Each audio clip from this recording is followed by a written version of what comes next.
नमस्कार, एक बार फिर से आपका बहुत बहुत स्वागत है देव दर्श मेडिटेशन एंड योगा चैनल में। कोविड के टाइम पे आपने देखा होगा डॉक्टर मोस्टली लोगों को ये एडवाइस कर रहे थे कि एटलीस्ट आप ब्रीथिंग एक्सरसाइज कीजिएगा, थोड़ी देर प्राणायाम कीजिएगा, आप थोड़ी देर योगा कीजिएगा।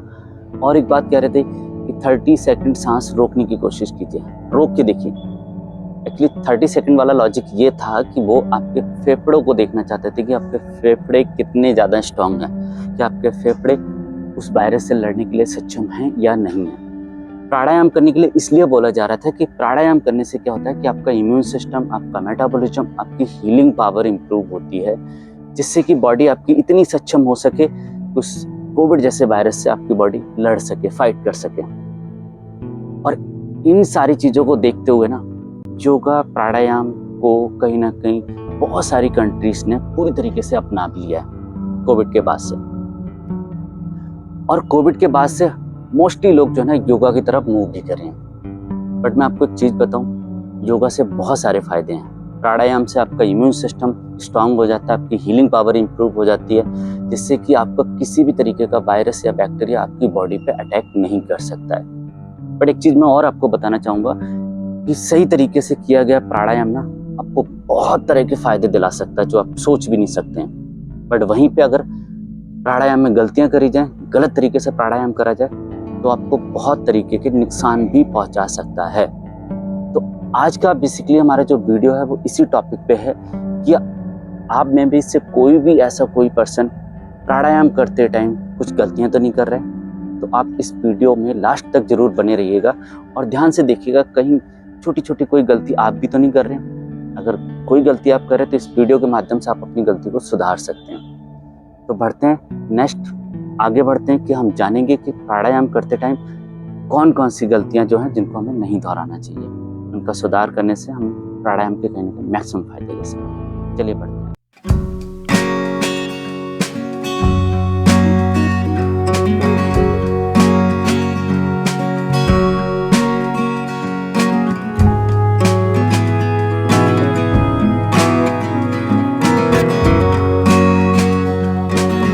अब हम जानते हैं कि प्राणायाम हमारी बॉडी पे काम करता कैसे है। एक्चुअली मैंने पहले भी बताया हुआ, ये बॉडी जो है ना हमारी 5 लेयर बॉडी है। 5 लेयर बॉडी यानी कि सबसे ऊपर जो बॉडी आती है फिजिकल बॉडी आती है, फिर आती है हमारी एनर्जेटिक बॉडी, फिर आती है हमारी मेंटल बॉडी, फिर आती है हमारी इंट्यूशन बॉडी और फिर आती है हमारी स्पिरिचुअल बॉडी। तो फिजिकल बॉडी जो भी आप पूरा ढांचा देख रहे हैं ना, ये फिजिकल बॉडी का ढांचा है, यानी कि जितनी भी प्रॉब्लम्स हैं वो आपकी फिजिकल बॉडी में आती है। और इस फिजिकल बॉडी यानी कि पूरी बॉडी के जो ऑर्गन्स हैं ना उनको काम करने के लिए एक एनर्जी चाहिए होती है, यानी कि हम खाना भी जो खाते हैं ना वो किसी न किसी एनर्जी के लिए खाते हैं। अब इस एनर्जी सप्लाई का पूरा प्रोसेस रहता है, वो रहता है आपके एनर्जेटिक बॉडी में। एनर्जेटिक बॉडी में आपके टोटल 108 चक्रास और 72,000 नाड़ियाँ हैं, जिसमें से 7 चक्रास आपके खास हैं। सबसे नीचे हमारा रूट चक्रास आता है, फिर आता है सैक्रल चक्रा, सोलर प्लेक्सिस, हार्ट चक्रा, थ्रॉट चक्रा, थर्ड आई और क्राउन चक्रा। अगर आप देखेंगे बॉडी के जितने भी मेन पार्ट्स हैं इन्हीं 7 चक्रास के आसपास हैं। तो आप सिंपल सी भाषा में समझिएगा कि एनर्जेटिक बॉडी से जितना भी एनर्जी सप्लाई है वो फिजिकल बॉडी के लिए वो एनर्जेटिक बॉडी से आता है। और प्राणायाम आपके एनर्जेटिक बॉडी में एनर्जी फ्लो बढ़ाता है। जितना ज़्यादा एनर्जी रहेगी उतना फिजिकल बॉडी आपकी फिट रहेगी। अब बात करते हैं प्राणायाम का मीन्स क्या है। प्राणायाम 2 शब्दों से मिलकर बना है, प्राणायामा। प्राणा माने लाइफ फोर्स, यामा माने एक्सटेंशन। प्राणा माने प्राण शक्ति, यामा माने नियंत्रण संचालन। यानी कि जो आपकी प्राण शक्ति है, प्राण शक्ति क्या है? जो हम इनहेल करते हैं, यही वो एनर्जी है जिससे पूरी बॉडी काम कर रही है। ये प्राण शक्ति आपके पूरी बॉडी जो 72,000 नाड़ियां ना उनसे होती हुई जाती है। अगर आपकी नाड़ियां प्यूरिफाई नहीं है तो ये प्राण शक्ति पूरी तरीके से संचालन नहीं हो पाएगा। अगर संचालन ठीक से नहीं होगा तब आपको कई तरीके की प्रॉब्लम होना शुरू हो जाती है। तो प्राणायाम कहीं ना कहीं क्या करता है, हमारी नाड़ियों को प्यूरिफाई करता है। हमारी प्राण शक्ति का जो संचालन है, जो उसके रास्ते हैं, उनको कहीं ना कहीं क्लीन करता है। एक चीज और मैं बता दूं, नाड़ियों का मतलब आपकी धमनियां, ये नसें नहीं है। नाड़ियों का मतलब है कि जो आपकी प्राण शक्ति पूरी शरीर में प्रवाहित होती है, उसके जो रास्ते हैं ना उनको हम नाड़ियां बोलते हैं। शरीर में ऐसी 72,000 नाड़ियां। आगे बढ़ेंगे। अब प्राणायाम से जितना आपकी नाड़ियाँ प्यूरिफाई रहेंगी, जितना एनर्जी सप्लाई अच्छे से होगी फिजिकल बॉडी में, उतना आपका इम्यून सिस्टम, आपका मेटाबॉलिज्म, आपकी हीलिंग पावर इम्प्रूव होगी। तो कहते हैं कि प्राणायाम करने से आपकी सांसों की क्वालिटी भी इम्प्रूव होना शुरू हो जाती है। अगर सांसों की क्वालिटी अच्छी होगी तो आपका इम्यून सिस्टम बहुत अच्छा रहेगा, आप पूरी तरीके से फिट रहेंगे, एक्टिव रहेंगे।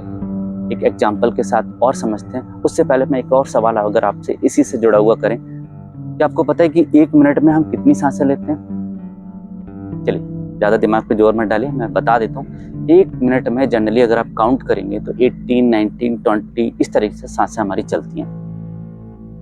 तो सांसों की क्वालिटी अच्छी होना बहुत जरूरी है।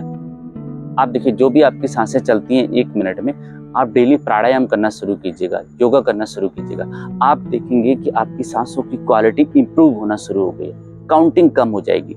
काउंटिंग कम क्यों होती है? क्वालिटी इंप्रूव होने से। क्योंकि जो आपकी प्राण शक्ति है, जितनी नाड़ियाँ प्यूरिफाई रहेंगी, प्राण शक्ति का संचालन उतना अच्छी तरीके से होगा, और जितना अच्छी तरीके से संचालन होगा उतना ही हम फिट रहेंगे, हमारा हीलिंग पावर और जो इम्यून सिस्टम है वो स्ट्रांग रहेगा। अगर मैं एक एग्जांपल के साथ और समझाऊं, अगर आप यही चेक करना चाहते हैं कि सांसों का क्या हमारी लाइफ से क्या नाता है, कभी आपने कछुओं को देखा है?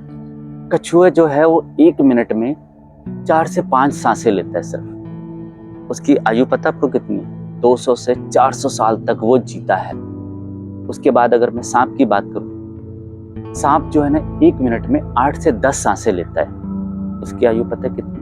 150 साल तक वो जीता है। उसके बाद हम मनुष्य हैं। आज के मनुष्य की बात नहीं कर रहा हूँ, जो पूरी तरीके से फिट हैं, प्राणायाम में हैं, योगा में हैं, या पहले के लोगों को जो बिल्कुल नेचर से कनेक्टेड थे, उनकी सांसें 15 से 16 सांसें अगर 1 मिनट में चलती हैं तो उनकी आयु 100 ईयर्स तक वो जीते थे।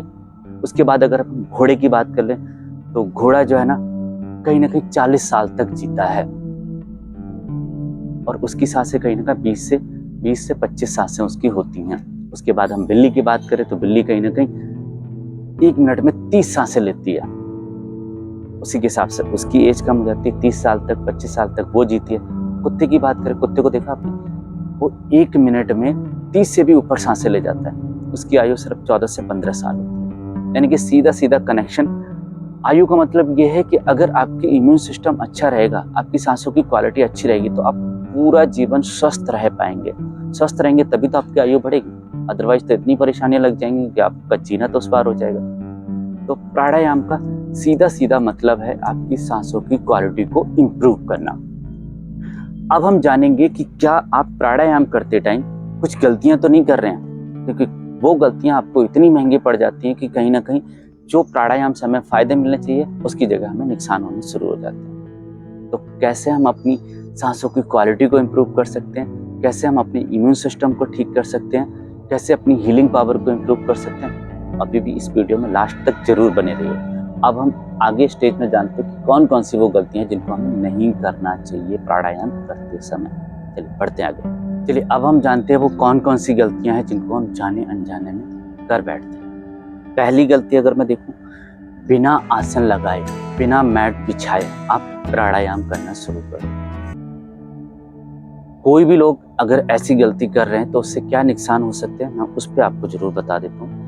एक्चुअली जो हमारी बॉडी है ना, हमने बताया कि 72,000 नाड़ियां हैं हमारी बॉडी में, जिसमें से 3 नाड़ियां आपकी सबसे ज्यादा खास होती हैं। इड़ा नाड़ी, लेफ्ट वाली को इड़ा नाड़ी बोलते हैं, राइट वाली को पिंगला नाड़ी बोलते हैं, इसको चंद नाड़ी और सूर्य नाड़ी भी बोलते हैं। सेंटर में हमारी एक सुषुम्ना नाड़ी आती है। तो जब भी हम प्राणायाम कर रहे होते हैं, यानी कि नेचर से जो एनर्जी ले रहे होते हैं, वो इड़ा और पिंगला से ही एनर्जी ले रहे होते हैं। तो इड़ा कुछ इस तरह से चलती है, पिंगला कुछ इस तरह से चलती है।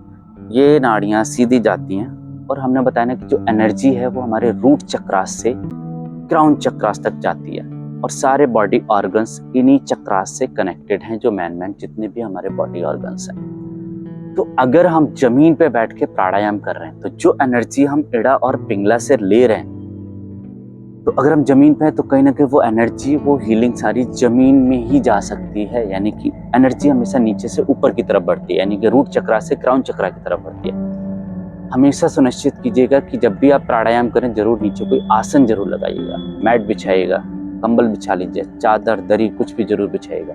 आपने देखा होगा जब भी आप पूजा हवन में भी बैठते हैं, वहाँ पे भी आपको आसन लगाने के लिए बोला जाता है, क्योंकि जो हीलिंग पावर, हीलिंग जो है आपकी बॉडी में, यानी कि जो एनर्जी आपकी बॉडी में जनरेट हो वो आपकी बॉडी में बनी रहे। तो इस गलती को प्लीज आप लोग मत दोहराइएगा। कभी भी जमीन पर बैठ के प्राणायाम नहीं करना चाहिए। चलिए बढ़ते हैं, अपनी नेक्स्ट गलती के बारे में जानेंगे। नेक्स्ट गलती क्या है कि कई लोग जो है ना अपने पोस्चर का ध्यान नहीं रखते हैं। यानी कि आपने देखा होगा कैसी भी पोजीशन में बैठ के और प्राणायाम करना शुरू कर देते हैं। हमेशा पोस्चर यानी कि बैक आपकी बिल्कुल सीधी रहनी चाहिए। किसी भी आसन में, ये सुखासन है, ये हाफ पद्मासन है, ये पद्मासन है, जिस आसन में भी आप कंफर्ट हैं उस आसन में बैठ जाइएगा और बैक को सीधा रखिएगा। अब मैं इस बात को क्यों कह रहा हूँ इसको भी मैं एक्सप्लेन कर देता हूँ। मैंने अभी बताया आपको कि हमारे 7 चक्रास में 7 चक्रास तक हीलिंग पहुँचती है प्राणायाम के थ्रू। दूसरा, ईड़ा और पिंगला से जो हमारी एनर्जी जा रही है, अब अगर हमारी रूट चक्रा से क्राउन चक्रा तक एनर्जी जा रही है, अगर हम डाउन होकर ऐसे बैठे, कभी आपने देखा जो पानी का पाइप होता है, पानी जब उसमें प्रवाहित होता है तो अगर पाइप मुड़ जाए तो पानी का फ्लो कहीं ना कहीं डिस्टर्ब हो जाता है। तो पोस्चर अगर हमारा ठीक नहीं होगा, हम ठीक तरीके से बैठे नहीं होंगे, तो एनर्जी कहीं ना कहीं क्राउन चक्रा तक, ऊपर तक आपको पूरी बॉडी में वो एनर्जी फील ही नहीं हो पाएगी, एनर्जी पहुंचेगी ही नहीं। तो हमेशा ध्यान रखिएगा जब भी आप प्राणायाम करें तो बैक आपकी सीधी होनी चाहिए, क्योंकि ईड़ा पिंगला आपकी इस तरह से काम करती है। सुषुम्ना नाड़ी सेंटर में रहती है, उसी से कनेक्टेड है आपके 7 चक्रास। तो एनर्जी आपकी रूट चक्रा से क्राउन चक्रा तक जाए, इसके लिए सुनिश्चित कीजिएगा कि आप अपने पोस्चर को ठीक करके बैठे। चलिए बढ़ते हैं नेक्स्ट गलती के बारे में। नेक्स्ट गलती क्या है कि मोस्टली लोग जो है ना प्राणायाम का सीक्वेंस फॉलो नहीं करते। प्राणायाम का भी अपना एक सीक्वेंस है, मैं आपको सीक्वेंस भी बता देता हूँ। जब भी आप प्राणायाम करने बैठें, इसके ऊपर मैंने ऑलरेडी एक वीडियो बनाया हुआ है, मैं उसका लिंक जरूर डाल दूंगा डिस्क्रिप्शन में, आप लोग देख सकते हैं। तो प्राणायाम का सीक्वेंस क्या है, सबसे पहले आप कपालभाति स्टार्ट कीजिएगा, उसके बाद आप नाड़ी शोधन अनुलोम विलोम कीजिएगा, उसके बाद आप भ्रामरी कीजिएगा, उसके बाद आप शीतली शीतकारी कीजिएगा, उज्जाई कीजिएगा, भस्त्रिका कीजिएगा, चंद्रभेदन सूर्यभेदन कीजिएगा। इस तरीके से सीक्वेंस वाइज अगर आप प्राणायाम करते हैं तो कहीं ना कहीं आपको बेनिफिट, मैक्सिमम बेनिफिट मिल जाते हैं। चलिए बढ़ते हैं अपनी नेक्स्ट गलती की तरफ। नेक्स्ट गलती क्या है कि लोग मौसम के अकॉर्डिंग प्राणायाम नहीं करते हैं। मौसम के अकॉर्डिंग प्राणायाम क्या है, देखिए कई सारे प्राणायाम सर्दी और गर्मी के अकॉर्डिंग भी होते हैं। अब जैसे मैं उसी में से एक कुछ प्राणायाम का नाम लेता हूँ। आपने देखा होगा शीतली और शीतकारी।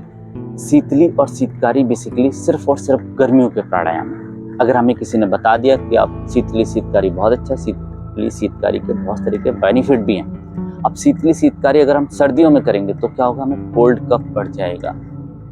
शीतली शीतकारी आपने देखा होगा, इस तरह से जीभ को फोल्ड करके जो हम प्राणायाम करते हैं। शीतली शीतकारी का मतलब है कि आपकी बॉडी को ठंडा करना, आपकी फ्रीक्वेंसी को डाउन करना, एनर्जी को बढ़ाना।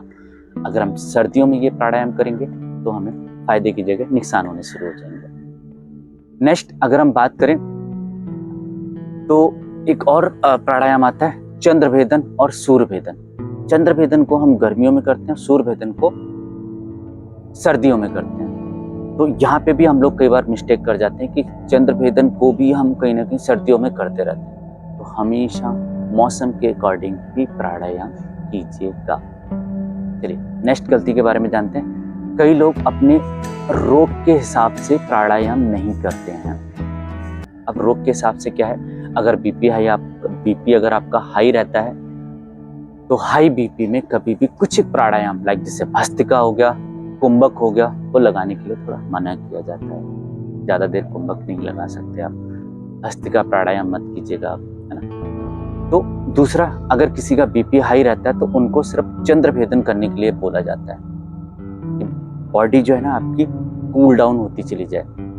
अब उसमें हम अगर सूर्यभेदन कर बैठे तो कहीं ना कहीं बीपी कम होने के बजाय बढ़ जाएगा। वहीं जिनका बीपी लो रहता है उनको सूर्यभेदन करने के लिए बोला जाता है, शीतली शीतकारी करने के लिए बोला जाता है। तो कई सारे प्राणायाम ऐसे हैं जो कहीं ना कहीं अपनी बॉडी के हिसाब से, आपको जो भी रोग हैं, जो भी आपको प्रॉब्लम्स हैं, उनके हिसाब से बताया जाता है। ज़्यादा अच्छा रहेगा किसी भी योगा टीचर की देख रेख में अगर आप प्राणायाम करें तो बहुत अच्छा रहेगा, वो आपको सही तरीके से गाइड कर पाएगा। अब सबसे बड़ी मिस्टेक के बारे में हम बात करते हैं, जो लास्ट हमारा टॉपिक है। आपने देखा होगा प्राणायाम में ही हमारा एक प्राणायाम आता है, नाड़ी शोधन प्राणायाम। इस नाड़ी शोधन प्राणायाम में हम लोग क्या करते हैं, आपने देखा होगा कुछ इस तरह से इड़ा नाड़ी से इनहेल करना होता है, पिंगला नाड़ी से एक्सहेल करना होता है, फिर पिंगला से इनहेल करना होता है, इड़ा में एक्सहेल करना होता है। प्राणायाम के बारे में बहुत ज़्यादा हम एक्सप्लेन नहीं कर सकते हैं, इसके ऊपर मैंने ऑलरेडी एक वीडियो बनाया हुआ है, कैसे प्राणायाम करना चाहिए, वो आप उस वीडियो में देख सकते हैं सारी चीज़ें। आज हम सिर्फ गलतियों की बात कर लेते हैं। तो आपने देखा होगा हमें बोला जाता है कि आप जो है ना इस तरीके से लेफ्ट से इनहेल कीजिए और राइट से एक्सहेल कर दीजिएगा। इसमें करने का भी एक प्रोसेस होता है। जो 2 फिंगर, ये बॉडी जो है ना 5 एलिमेंट से मिलकर बनी है, जल, पृथ्वी, आकाश, वायु, अग्नि, और ये 5 फिंगर 5 एलिमेंट को रिप्रेजेंट करती हैं। हमेशा जो है ना ये सुनिश्चित कीजिए जब भी आप प्राणायाम करें, नाड़ी शोधन प्राणायाम करें, तो राइट में आपका थंब होना चाहिए, लेफ्ट साइड आपका रिंग फिंगर होनी चाहिए। लेफ्ट से इनहेल, 2 फिंगर यानी कि इंडेक्स फिंगर और मिडिल फिंगर को आप थर्ड आई पे रख सकते हैं। इसको हम नासाग्रह मुद्रा बोलते हैं। अगर आप ऐसे कंफर्ट नहीं है तो 2 फिंगर ऐसा बंद कर लीजिएगा, ये बन जाती है आपकी विष्णु मुद्रा। यानी कि एक चीज ध्यान रखिएगा, हमेशा लेफ्ट साइड आपकी रिंग फिंगर और राइट साइड आपका थंब आएगा। अब गलती क्या करें हमने, अगर हमने इसकी जगह कोई और फिंगर यूज करी, देखिए ये जो है ना इड़ा नाड़ी क्या है, ठंडी रहती है, ये गर्म, यानी कि इस पे फायर यानी कि थंब को आना चाहिए।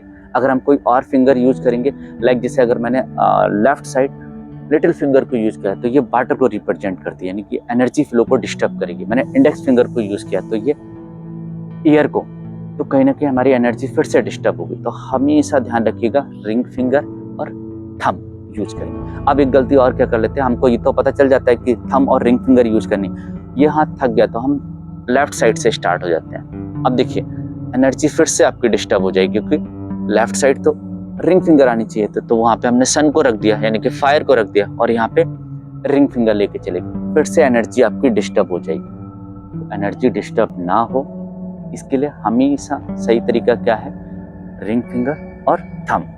2 उंगली आप चाहें तो थर्ड आई पर रख लीजिए या बंद करके विष्णु मुद्रा लगा लीजिएगा। इस तरीके से किया गया प्राणायाम आपको बहुत सारे फायदे देता है। मैं पूरी उम्मीद करता हूँ इन गलतियों को अगर आपने सुधार लिया तो 100% प्राणायाम के पूरे फायदे ले पाएंगे।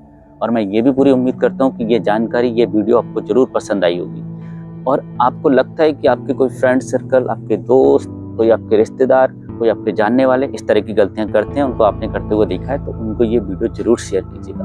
और ऐसे ही वीडियो आगे भी देखते रहना चाहते हैं तो चैनल को प्लीज सब्सक्राइब कर लीजिएगा। ऐसे बहुत सारे वीडियो हम आने वाले टाइम में लेके आने वाले हैं। तो आज के लिए इतना ही, धन्यवाद।